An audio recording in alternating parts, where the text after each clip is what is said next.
Good afternoon and welcome to Spectrum Television News at noon. I am Uyai coming to you live from Uyo, the Kwara State capital. Let's take a look at the headlines. President Tinubu receives Catholic Archbishop's Kegema in Aso Rock. Senate receives Tinubu's request for 1.15 trillion naira loan. In other news, President Donald Trump signs order to lower fentanyl-related tariffs targeting China. We'll bring you the details of these stories and more in a moment.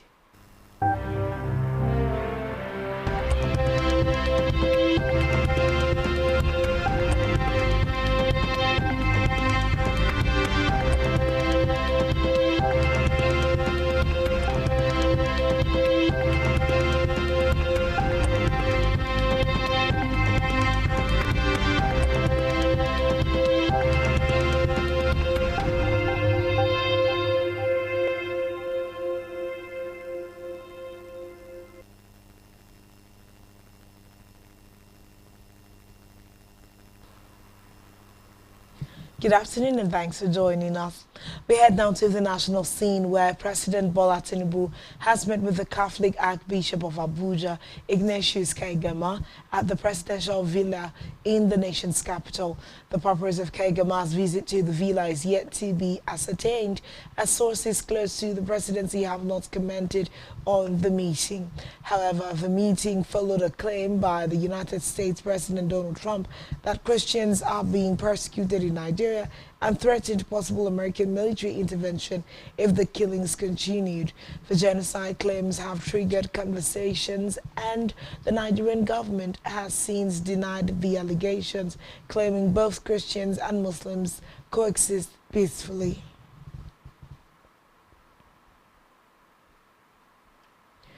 From the red chambers, the Senate has announced plans to debate recent comments attributed to U.S. President Donald Trump alleging a Christian genocide in Nigeria. Speaking during plenary, Senate President Godswill Akpabio said he would await the federal government's official response before making any comment on the issue. Akpabio clarified that he was not in a position to respond to President Trump, underlining that the matter involves sensitive diplomatic considerations.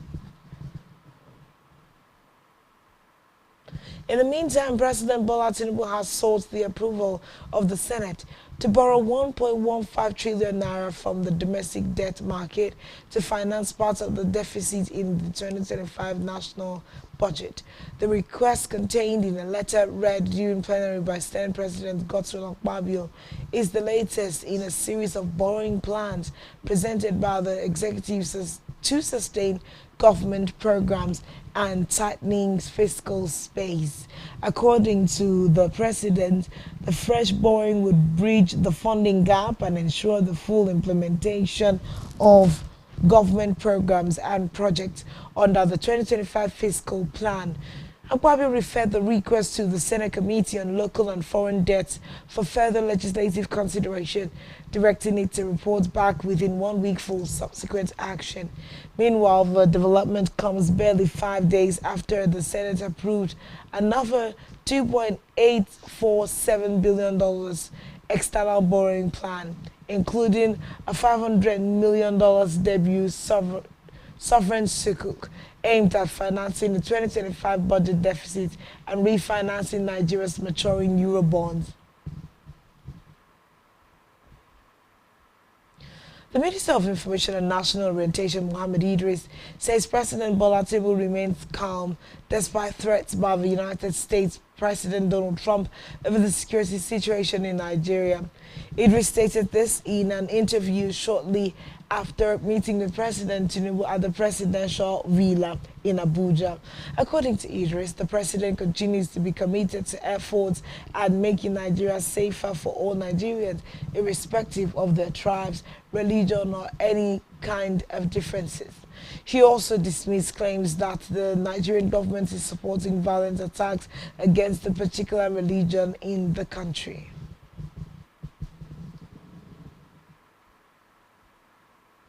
Also, the European Union has reaffirmed its respect for Nigeria's sovereignty.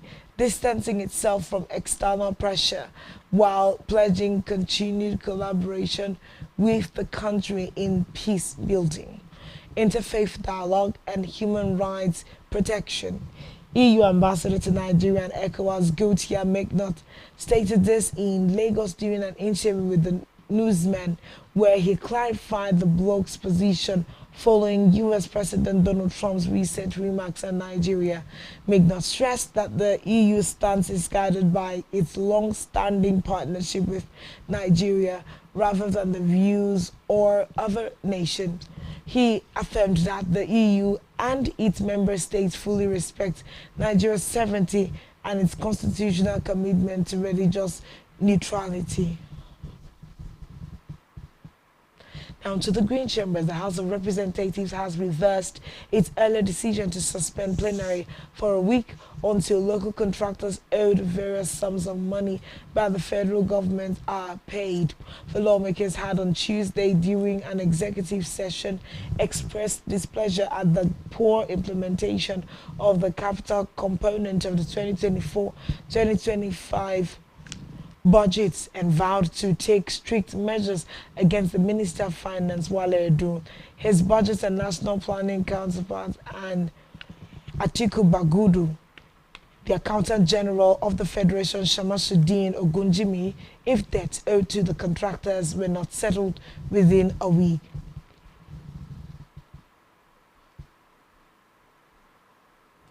On judicial matters, the Oyo State High Court has granted the People's Democratic Party approval to proceed with the elective National Convention scheduled for November 15 and 16, 2025 in Ibadan, the state capital. The court also directed the Independent National Electoral Commission to attend and monitor the exercise. Delivering the ruling, Justice A.L. Akintola issued an interim order permitting the party to continue its convention plans without obstruction. The decision came after an ex parte motion filed by Folahon Adelabi against the PDP, its acting national chairman, Umar Damagun, former Governor Umar Fintiri, who heads the National Convention Organizing Committee, and the INEC. In a related development, the Minister of the Federal Capital Territory, Nyesom Wike, has dismissed Tuesday's ruling of an Oyo State High Court approving the People's Democratic Party's proposed National Convention scheduled for Saturday and Sunday, November 15 and 16, 2025 in Ibadan. Recall that Justice Ladiro Akintola granted the ex parte motion filed on Monday by Folahon Adelabi suit and adjourned the case to November 10, 2025 for hearing of the motion on notice.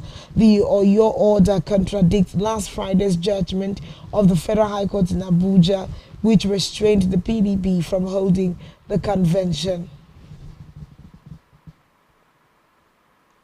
Away from that, the Department of State Services, DSS, has dismissed a total of 115 personnel as part of its ongoing internal reforms aimed at sanitizing the service and upholding professional standards.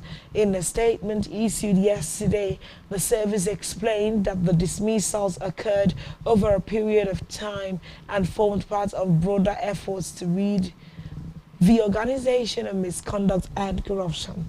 The DSS also cautioned members of the public to be wary of some dismissed officers who continue to parade themselves as novel.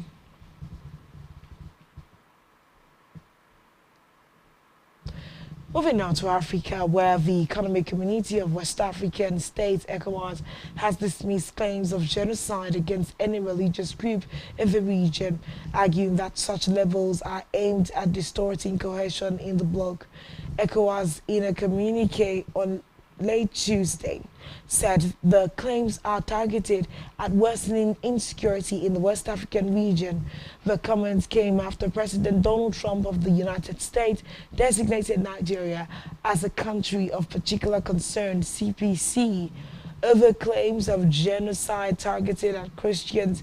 He vowed military action in the Nigerian government if, I beg your pardon, the Nigerian government did not resolve the issue. Still in Africa, General Assimi Goïta, the head of Mali's military junta, spoke for the first time about the country's fuel crisis. The crisis stems from a jihadi group's blockade of fuel tankers entering the landlocked West African nation.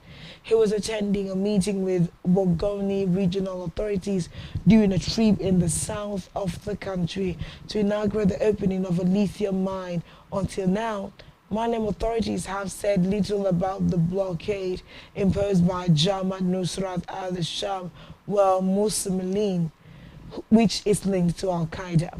Militants from the JNIM group announced a ban on fuel imports from neighboring countries into Mali in early September after authorities said early this year they were cutting down fuel supplies to remote areas as a measure to squeeze the jihadis in their hideouts.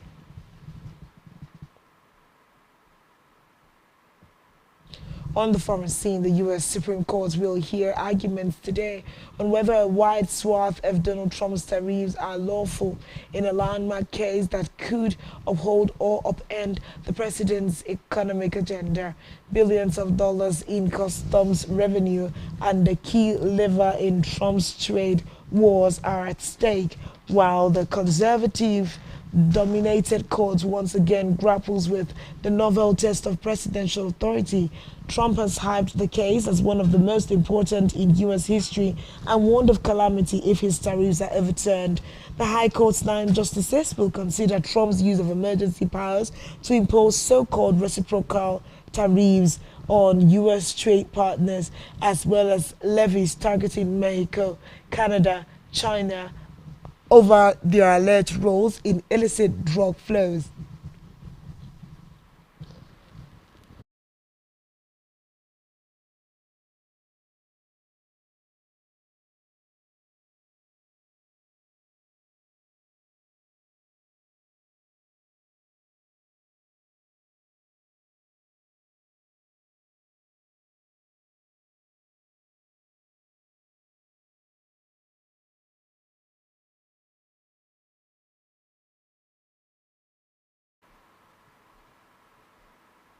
Still on the foreign scene, U.S. President Donald Trump signed an order to lower fentanyl-related tariffs on Chinese products, formalizing a key part of his deal with Chinese leader Xi Jinping after their first face-to-face talks in years. Shortly after returning to the presidency this year, Trump imposed additional tariffs of 20% on goods from China over its alleged role in the fentanyl supply chain. But China has since made efforts to halt the flow of precursors used to make fentanyl into the United States after Trump and Xi's summit last month in Busan, South Korea. In turn, Washington pledged that it would cut its additional tariffs on Chinese imports from 20% to 10%, effective November 10. Trump's order formalizes this agreement, although it says U.S. officials will monitor China's compliance with the deal. Still to come in the news. Arsenal's Doman becomes youngest ever player in Champions League. Stay tuned for details of this and more in a moment.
your horizon is what every living being not only genuinely desires, but heartily pursues and intentionally invests in. For in the gathering of men, only those whose minds are in tune with the dynamics of the past, present, and future innovations, inventions, politics, and governance are respected. We are Spectrum Television, and broadening your horizon is our obsession. Risk on your decoder now to connect Spectrum Television on the frequency 12589, symbol rate 26250. That is frequency 12589, symbol rate 26250. Polarization horizontal, and join our online community at spectrumtvlive.ng. For further enquiries, please call 0704 158 5642 or 0704 541 7707. Spectrum Television, broadening your horizon.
Welcome back and thanks for staying tuned. And now to the rest of the news stories.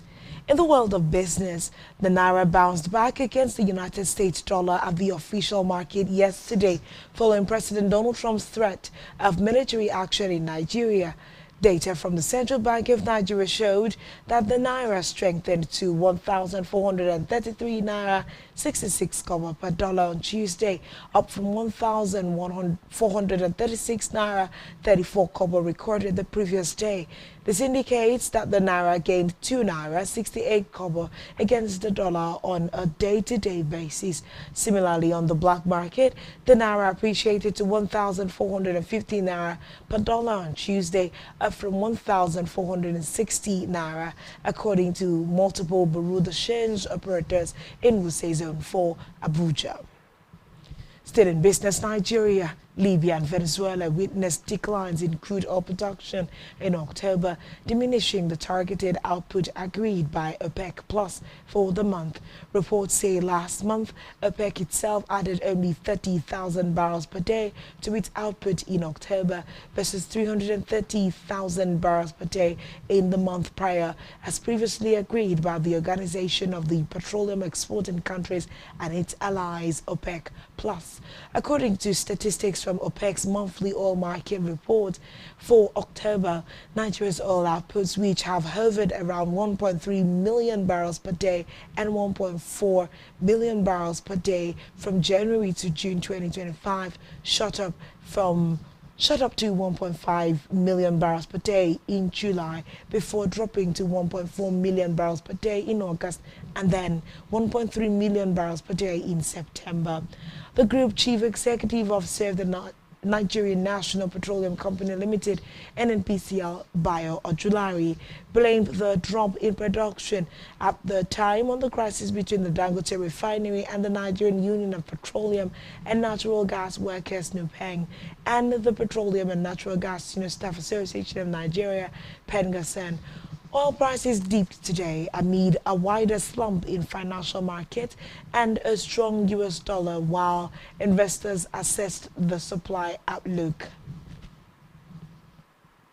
On our health news, the National Agency for Food and Drug Administration and Control has condemned the violent attack on its enforcement officials during an operation at the Lagos International Trade Fair Complex On Thursday, October 30, the agency said the team led by its Director of Investigation and Enforcement and Chairman of the Federal Task Force was carrying out routine regulatory enforcement aimed at curbing the sale of fake, substandard and unwholesome products when the officers were attacked. According to the agency, in a statement signed and released by the Director General of NAFDAC Mojisola Adeyeye, the operation commenced without incident until hired thugs armed with dangerous weapons disrupted the exercise and vandalized operational vehicles belonging to NAFDAC and other supporting security agencies.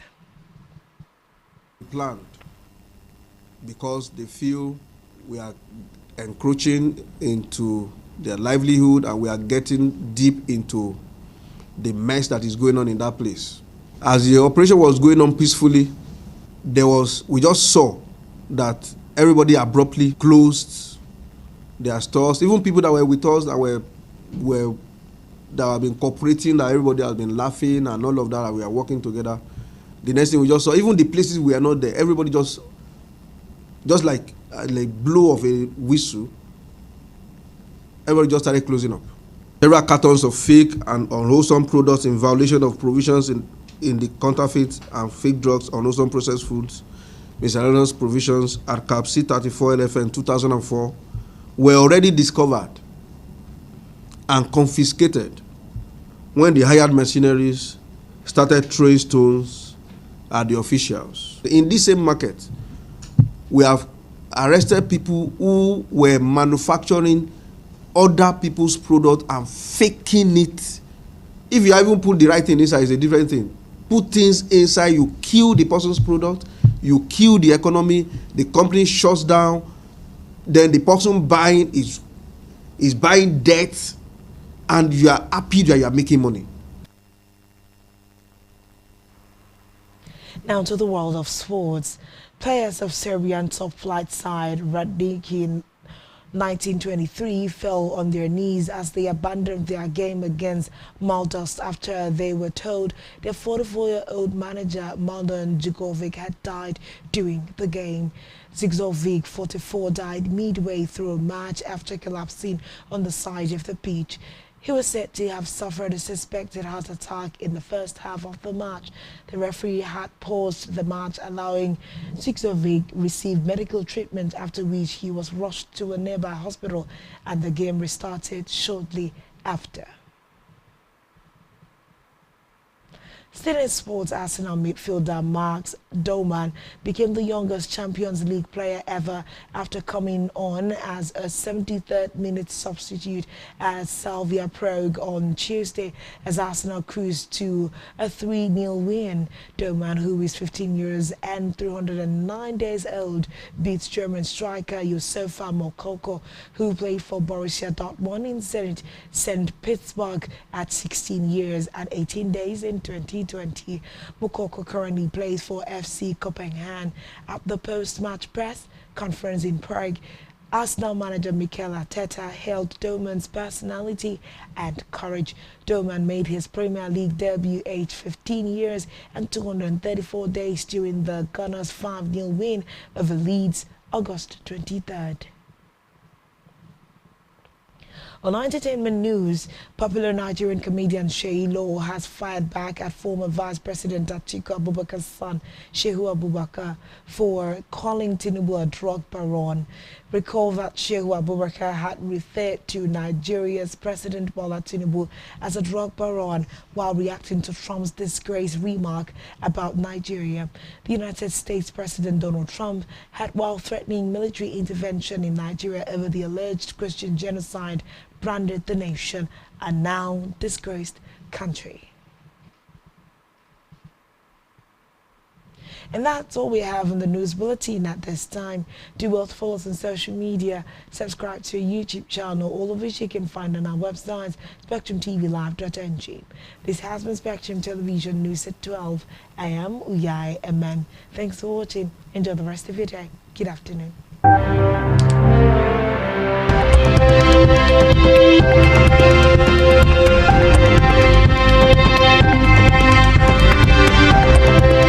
Thank you.